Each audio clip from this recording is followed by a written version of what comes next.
So there's always something new showing up. Do you know what this is? You get 3 guesses.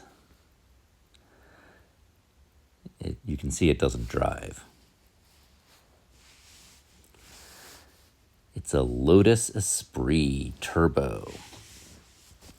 It's from 1989, and it's in pretty good shape, at least body-wise.